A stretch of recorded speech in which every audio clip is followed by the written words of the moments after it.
Alright guys, calf slicer, aka calf crush, I would like to address a few things. Number one, which arms to weave in. Ultimately, it's the matter of preference. Honestly, it doesn't matter. You can weave this arm or you can weave this arm. I prefer to get this one.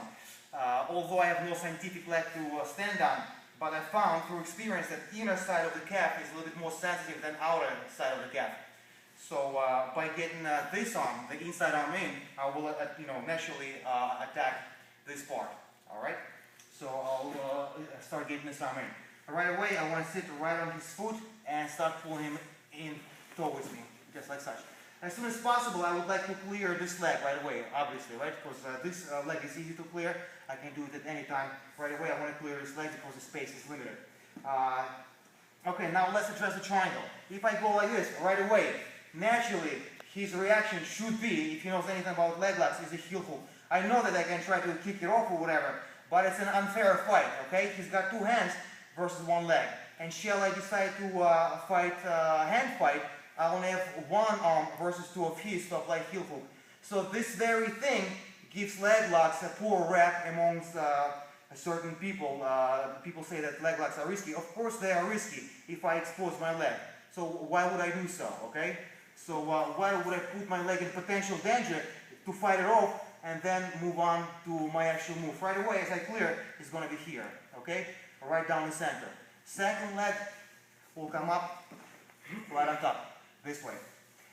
Okay? This way. Now, remember guys, the successful execution depends on how close I'll get this heel towards his butt. So the closer I get his heel towards the butt, the more of a pressure I will apply.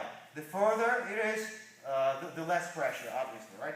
So I sit over here, I clear one leg, and usually I keep this arm behind so I can slide and jam his heel as deep as possible, closer to his butt. And I'll get this leg over, just like this. Okay? Like I said, it could be this arm, ultimately it doesn't matter. And when I place my arm, either arm, I want to place it with my thumb up. Okay? I don't have to have my thumb up, just thumb, up according to like ceiling versus floor, okay? And Phil here feels no pressure at this point. What's going to create pressure is pulling upward and rotating the blade very much like I'm starting a car, hence creating a slicing, aka crushing. In 90% of my cases, I use this kind of grip, grappling period, but just for this one, I use pull and socket. Matter of preference doesn't really matter, okay? So I lock it flat. I don't lock it like this. I lock it flat. I get one leg here, and I get other leg over here. Once again, a triangle by definition is a very strong grip. However, once again, anybody with a half a brain will do either straight. Yes, this is the worst leg lock ever. Because now two leg locks apply on me. One on my Achilles tendon with his forearm, and one on my calf or Achilles with my own shin. Okay? Phil also can do inverted heel hook on me. Regular heel hook, sorry. There we go, very bad. Okay? Or straight leg lock, like all three options. Once again, that's what gives leg locks better rap, and that's why certain people in BJJ circles say that they're risky, because I make them risky. I want to minimize the risk.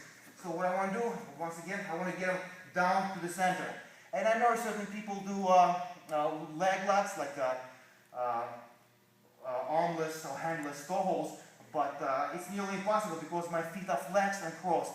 My position here is very, very strong. So now what I'm squeezing with my knees like a crab claw, like this, right? And I'm squeezing heels towards my butt, towards me. And now, why I don't like putting my hand on my thigh, okay? Once again, it's a strong thing, but what creates the motion is pulling upward, okay? So once I start moving my back and pulling upward, my arm tends to lag behind. But if I have hand to hand, then my lock will never straighten out. So what I'm saying is, as I pull and my lock straightens out, the pressure gets less and less, and what happens, I'm going to just be pulling my arm out like a dental floss. I want to be jamming it in. So there's very minimal muscular power involved, just to keep my arm back, okay? So my legs locked, straight down the center, if he does want to do anything, he has to work for it. And remember that I'm being proactive, I'm doing leg lock. So he's got to tolerate the pain and then do something, which is a very hard task indeed. versus being here where the counter is given to feel right there, okay? So here, go ahead, feel, try to do anything. It's very hard. I'm being too active. So as I pull up, I rotate the wrist. There we go. That's what creates the pressure. Squeeze heels towards my butt. Squeeze the knees. Keep my arm 90 degrees bent and start the car. Voila, that's your calf crunch.